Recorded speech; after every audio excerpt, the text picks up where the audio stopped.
నమస్కారం public vision వార్తలకు స్వాగతం. నా పేరు సుమలత. వార్తల మొదటిగా హెడ్లైన్స్.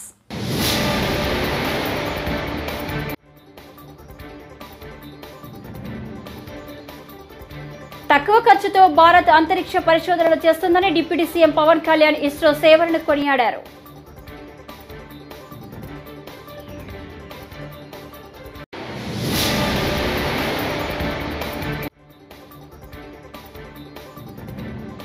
మన ప్రభుత్వ హయాంలో మనం చేసిన మంచి ఎక్కడికి పోలేదని వైఎస్ఆర్సీపీ అధ్యక్షులు మాజీ సీఎం వైఎస్ జగన్మోహన్ రెడ్డి స్పష్టం.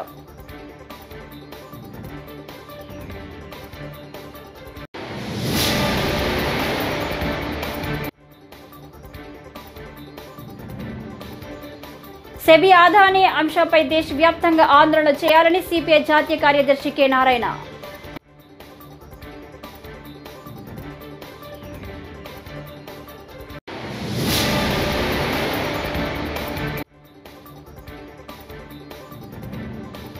ఎలక్షన్ అనగానే చాలా మంది వైకాపా నేతలు తమకు టచ్ లోకి వచ్చినట్లు హోంమంత్రి అనిత వెల్లడి.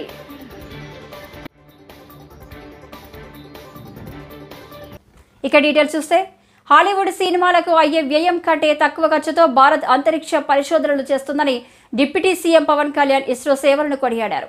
శ్రీహరికోటలోని షార్లో నిర్వహించిన జాతీయ అంతరిక్ష దినోత్సవ వేడుకల్లో ఆయన ముఖ్య అతిథిగా పాల్గొన్నారు. కార్యక్రమంలో పవన్ మాట్లాడుతూ, శాస్త్రవేత్తలు ప్రయోగాల కోసం జీవితాలను దారపోస్తున్నారని, విదేశాలకు వెళ్లి ధనం హోదా సంపాదించే అవకాశం ఉన్నా వాళ్ళంతా దేశానికి కట్టుబడి చేసిన సేవలు మరవలేమని, నేను సామాన్యుడిని, ఏదో సినిమా హీరోనయ్యా, ఇక్కడ నాకు కొట్టే చప్పట్లు ఈలలు శాస్త్రవేత్తలకే దక్కాలి అని పవన్ కళ్యాణ్ పేర్కొన్నారు.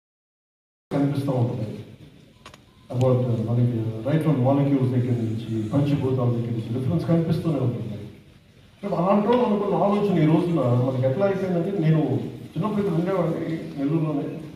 ఇప్పుడు నేను వినేవాడిని, నాకు ఇప్పుడు వచ్చే అవకాశం లేదు. ఒక 40,000 ఎకరాల నేల ఇట్స్ నాయలు. నేను రాగానే అనిపించింది, నాకు ఏ విజువల్ అయితే ఉండిపోయిందో నాకు అదే విజువల్ చూస్తున్నాను. ఈ రోజున హెలికాప్టర్ దిగుతూ ఉంటే ఎంత అందంగా అనిపించిందంటే, చిన్నప్పుడు ఊహించుకుని ఇలా ఉండడం చూస్తూ ఉంటే, ఈ ఐలాండ్లో దిగి నాకున్న ఒకటే ఏమనిపించిందంటే, ఇంత చక్కటి అడుగు ఉంది ఏంటి అనిపించింది. అసలు ఇక్కడ ఎక్కడ రాకెట్లు ప్రయోగిస్తారు. మనకి 40,000 ఎకరాలు ఉన్న ఈ ఐలాండ్లో దాదాపు 3 అంటే ఒక 300% అటవీ శాతాన్ని పెంచాలి. నాకు నిజంగా ఆనందం కలిగింది. లోపలికి ఎంటర్ అవుతుంటే కూడా నాకు అనిపించింది, ఇంత చిక్కగా ఉన్నాయి చెట్లు, ఇన్ని రకాల చెట్లు. The biodiversity, we have to take a lot of lessons from షార్. చాలా మంది sir, I don't know that how far you know that lot of people take inspiration from ISRO about your achievements, about your tenacity, about your resilience. Amidst many failures, you always came back. You emerged out. తెలివితేటలు ఉండేవి, పిచ్చి కోరికే ఉంది సాధించాలి. ఎలా సాధిస్తావో జ్ఞానం లేదు. నాకేంటి చాలా ఎక్కువ సాధించాలి, దేశానికి ఉపయోగపడాలనుకున్నాను. నాకు నేను ఎక్కువ ఉపయోగపడాలి అనుకో.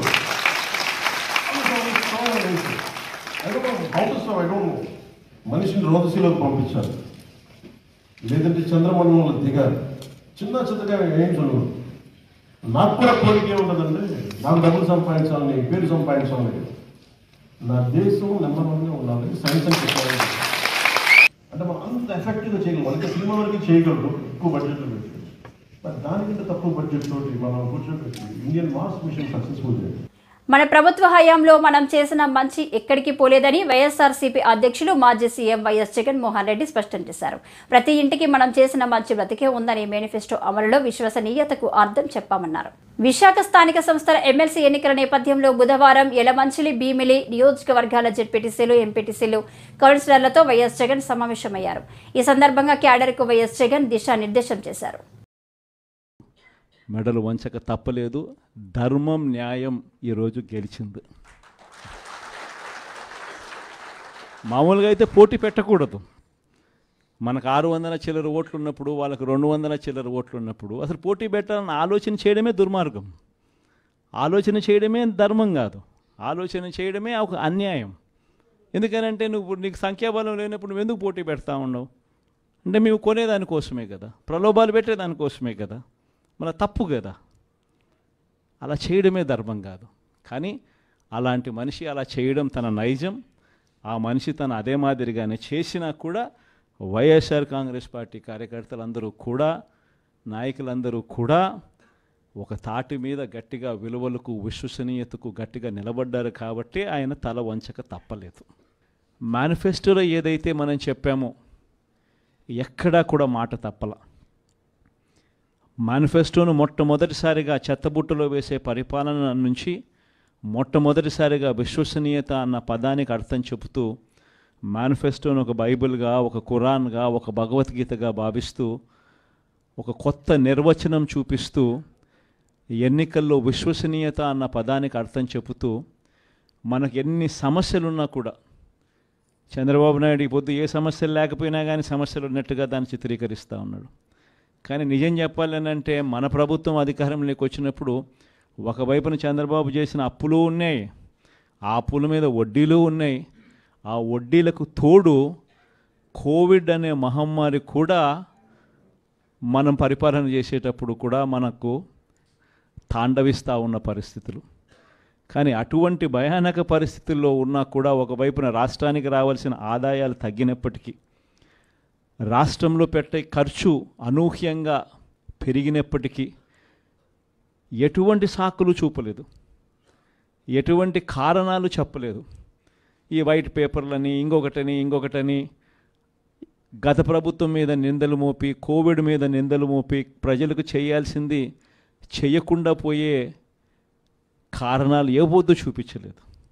ఎన్ని కష్టాలున్నా కూడా చిక్కటి చిరునవ్వుతో సెబీ అదానీ అంశంపై దేశవ్యాప్తంగా ఆందోళనలు చేయాలని సిపిఐ జాతీయ కార్యదర్శి కె నారాయణ అన్నారు. బుధవారం మీడియాతో మాట్లాడుతూ అదానీకి ఇనుప కవచంలా మోదీ ఉన్నారని వ్యాఖ్యలు చేశారు. మోదీ వచ్చాక వ్యవస్థలను నిర్వీర్యం చేశారని విమర్శించారు. బంగ్లాదేశ్ మాజీ ప్రధానికి అహంభావం పెరిగిపోయిందని, ప్రజాస్వామ్యాన్ని అపహాస్యం చేసేలా చర్యలు చేపట్టారన్నారు. ఎవరినైతే జైల్లో పెట్టారో వారే బంగ్లాదేశ్కు ప్రధాని అయ్యారన్నారు. ఎన్నికల మాకే సంబంధాలు లేవు. ఆయన ఇంకో క్యాంప్లోకి పోయాడు, మేము ఆ క్యాంప్లోకి అయితే మనం పోయినప్పుడు అక్కడ పనిచేస్తున్నటువంటి బ్యూరోక్రసీ, ఐఏఎస్ ఐపీఎస్ ఆఫీసర్లు చాలా వాళ్ళ ముఖం విప్పారిపోతుంది. 1000 కాళ్ళని బలి వేస్తే అట్లుందో అంత సంతోషం ఉన్నారు. అందులో ఒకరిద్దరు కట్టేసి కాదు, ఎన్నికల మాకే సంబంధాలు లేవు. ఆయన ఇంకో క్యాంప్లోకి పోయాడు, మేము ఆ క్యాంప్లోకి అయితే మనం పోయినప్పుడు అక్కడ పనిచేస్తున్నటువంటి బ్యూరోక్రసీ, ఐఏఎస్ ఐపీఎస్ ఆఫీసర్లు చాలా వాళ్ళ ముఖం విప్పారిపోతుంది. 1000 కాళ్ళని బలి వేస్తే అట్లుందో అంత సంతోషం ఉన్నారు.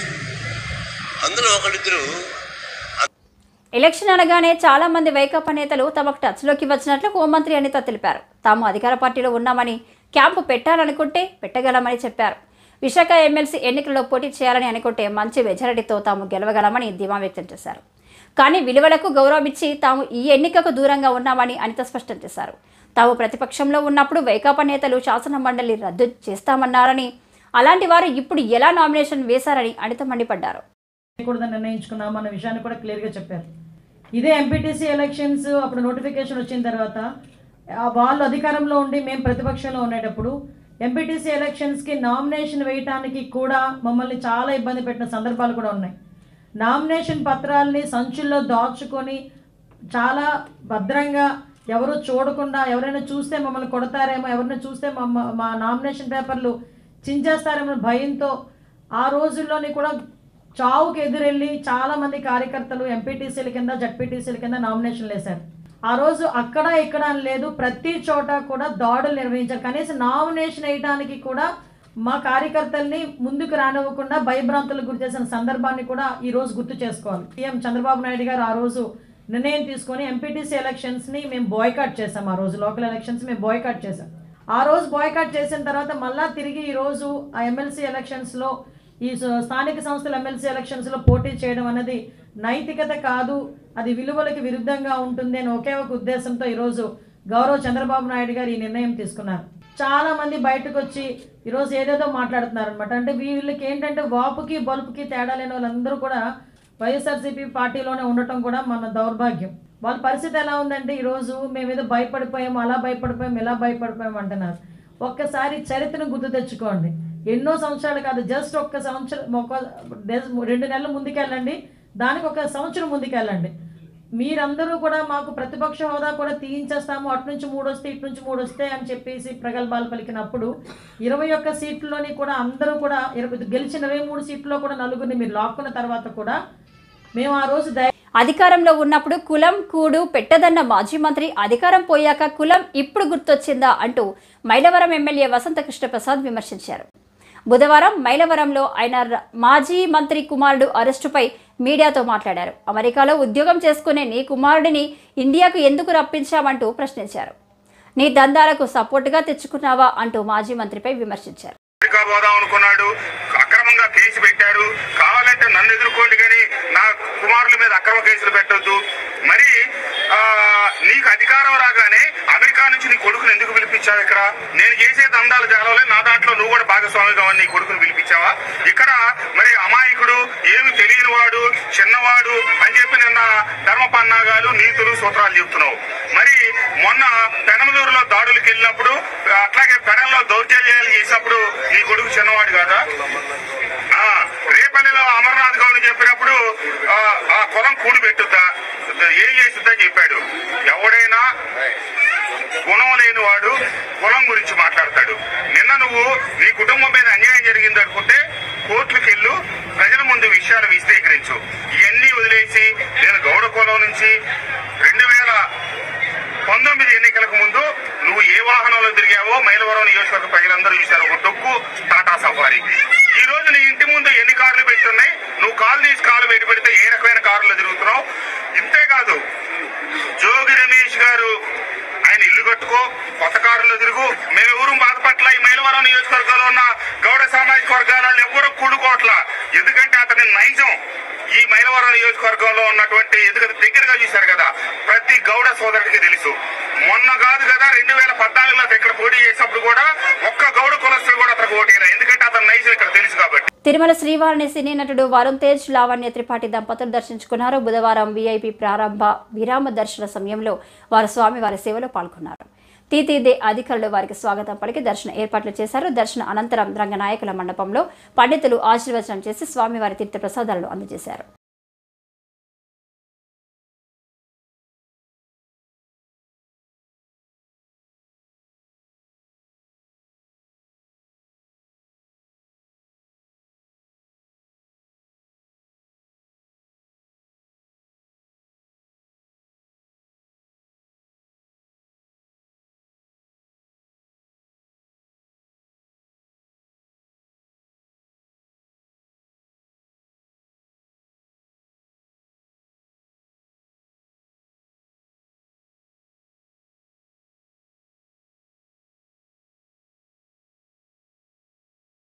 ప్రజా ఆరోగ్యాన్ని కాపాడాలని డిమాండ్ చేస్తూ సిపిఐ ఆధ్వర్యంలో ఈ నెల 27, 28, 29 తేదీలలో ప్రజారోగ్య పరిరక్షణ పాదయాత్ర కార్యక్రమాన్ని చేపడుతున్నట్లు సిపిఐ ఎన్టీఆర్ జిల్లా కార్యదర్శి ధూనేపూడి శంకర్ పేర్కొన్నారు. విజయవాడ దాసరి భవన్లో బుధవారం మీడియాతో మాట్లాడుతూ రాజకీయాలకు అతీతంగా అన్నకి రాజకీయ పార్టీలు ఈ కార్యక్రమానికి సంఘీభావం తెలపాలని పిలుపునిచ్చారు. 9వ తేదీ విజయవాడ కలెక్టర్ కార్యాలయం వద్ద ముగింపు సగ ఉంటుందని వెల్లడించారు. మన ఉత్థానముల మారకముందే ముఖ్యుడు మంచినీళ్ళ కోసం కృష్ణా జలాలు సరఫరా చేయాలని చెప్పి ముఖ్యంగా ఎన్టీఆర్ జిల్లా తిరువూరు నియోజకవర్గ ప్రజలకు ఆనాటి ప్రభుత్వం నియోజకవర్గం మొత్తానికి కూడా మంచినీళ్ళు సరఫరా చేస్తామని చెప్పారు.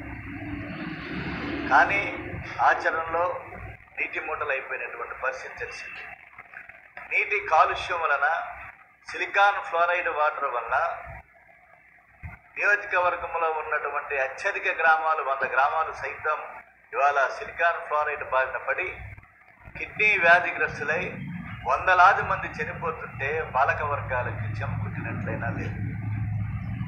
కృష్ణా జలాలు సరఫరా చేస్తామని చెప్తున్నారు.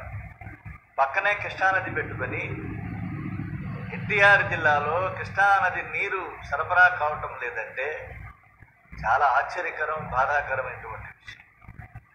వందలాది మంది చనిపోతున్నా కార్పొరేట్ ఆసుపత్రులు దోచుకు తింటున్నారు. డయాలసిస్ సెంటర్లో అధునాతనమైనటువంటి క్వాలిఫైడ్ పర్సన్స్ లేనటువంటి పరిస్థితి. అంబులెన్సులు దసరా నాటికి కానూరు సిద్ధార్థ ఇంజనీరింగ్ ఓవర్ను ప్రజలకు అందుబాటులోకి తీసుకువస్తామని ఎమ్మెల్యే బోడే ప్రసాద్ స్పష్టం చేశారు. మంగళవారం డైన్ నిర్మాణానికి ఎమ్మెల్యే శంకుస్థాపన చేశారు. 2014-2019 టీడీపీ హయాంలో పంట కాలువ రోడ్డు పూర్తి చేయడం జరిగిందని, వైసీపీ అధికారంలోకి వచ్చాక కనీసం డ్రైనేజ్ నిర్మాణం కూడా చేయలేకపోయిందని విమర్శించారు.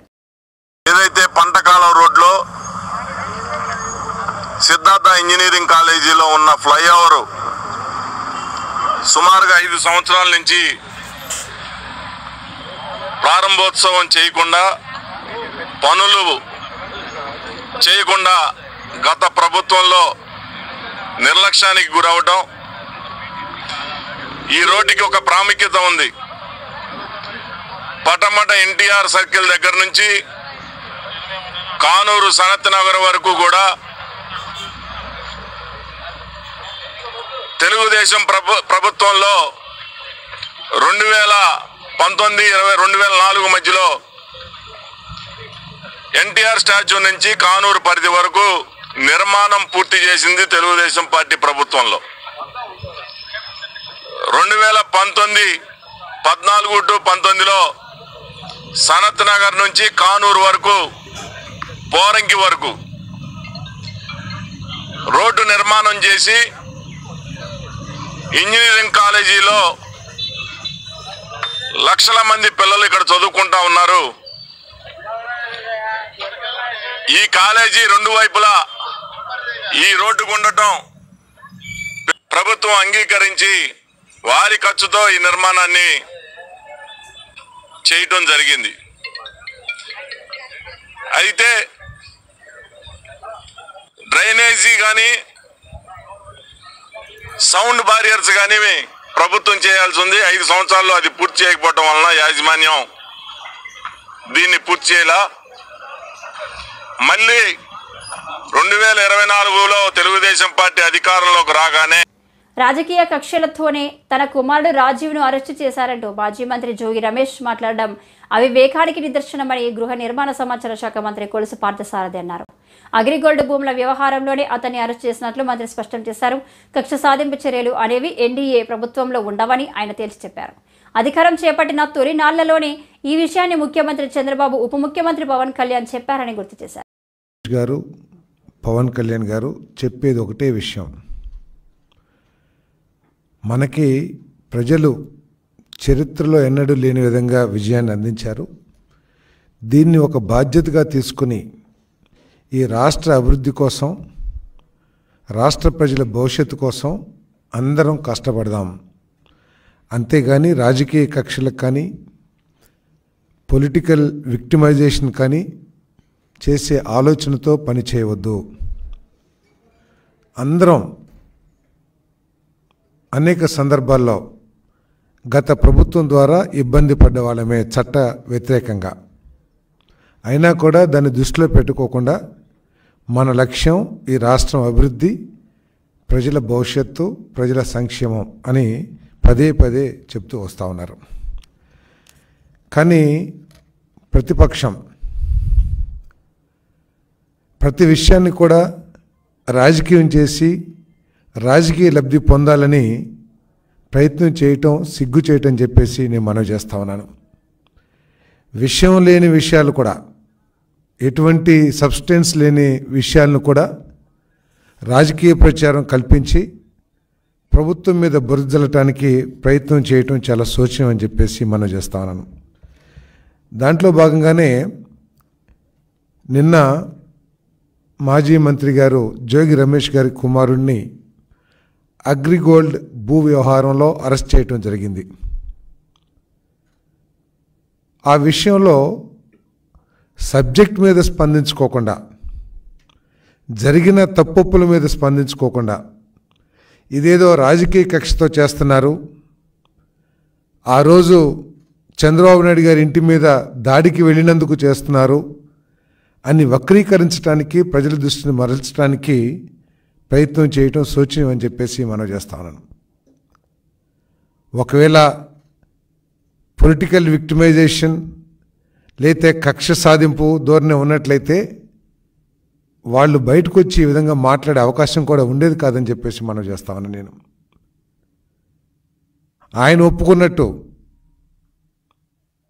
జోగి గ్లోబల్ పీస్ ఎకానమిక్ సమ్మిట్కు ప్రపంచ శాంతి సభకు బీజేపీ కాంగ్రెస్ పార్టీల సహా 18 పార్టీలు మద్దతిచ్చాయని ప్రజాశాంతి పార్టీ అధ్యక్షుడు కేఏ పాల్ తెలిపారు. బుధవారం మీడియాతో మాట్లాడుతూ తెలంగాణ సీఎం రేవంత్ రెడ్డి కూడా గ్లోబల్ పీస్ ఎకానమిక్ సమ్మిట్కు మద్దతిస్తున్నట్లు ప్రకటించారన్నారు. అక్టోబర్ 2వ తేదీన లాస్ ఏంజల్స్లో global peace economic summit జరుపుతున్నామన్నారు.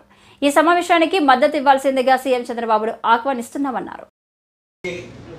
Sharad Pawar, CPI, CPM, Santosh, Kiran 18 పార్టీలు మద్దతు ఇచ్చాయి. ఎంపీలు వచ్చి ఈ గ్లోబల్ పీస్ ఎకనామిక్ సమిట్ ద్వారా దేశానికి అభివృద్ధి, రాష్ట్రానికి అభివృద్ధి అని చెప్పడం జరిగింది. ఇప్పటికే గ్లోబల్ పీస్ ఎకనామిక్ సమిట్కి మద్దతు ఇస్తున్నానని తెలంగాణ ముఖ్యమంత్రి రేవంత్ రెడ్డి గారు వీడియో ఇవ్వడం జరిగింది. అలాగే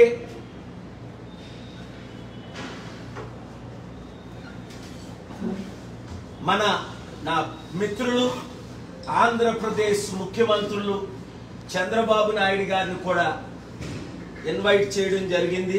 ఆ లెటర్ మీకు మీడియా గ్రూప్లో పెట్టడం జరుగుతుంది. అక్టోబర్ 2న లాస్ ఏంజలస్ కాలిఫోర్నియాలో గ్లోబల్ పీస్ ఎకనామిక్ సమిట్కి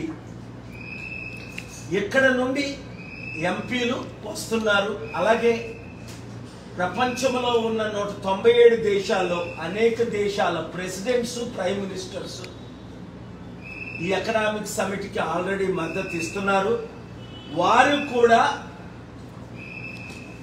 ఆయా దేశాల్లో ఇండియా షుడ్ లీడ్ అన్న సమిట్కు అక్టోబర్ 2ని వివిధ టైముల్లో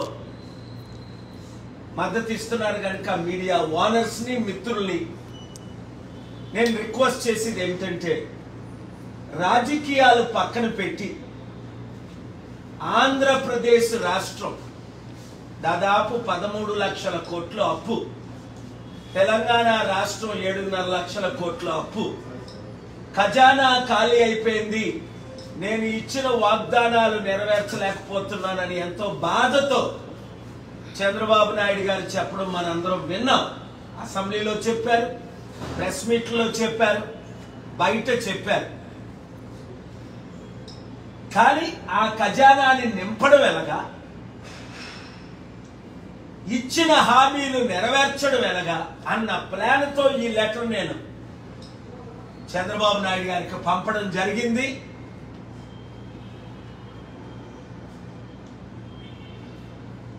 సుప్రీంకోర్టు ఆఫ్ ఇండియా చంద్రశూడ్ గారు ఇచ్చిన నోటేషన్ మనం చూసాం. ఎంతమంది రాజకీయ నాయకులు ఇన్ని కేసుల్లో ఉండి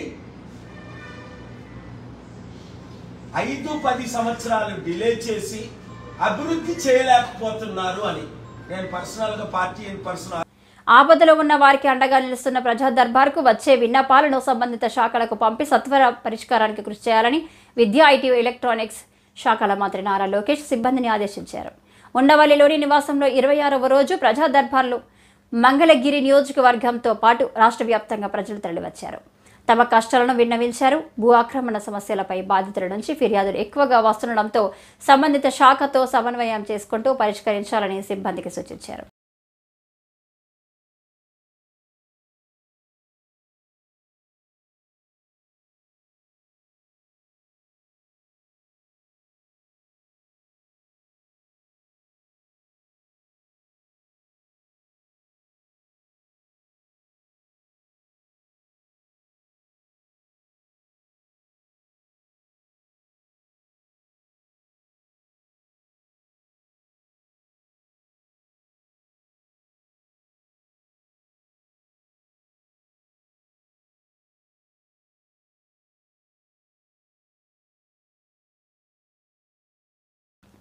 ఈ వార్తలు ఇంతటితో సమాప్తం. నమస్కారం.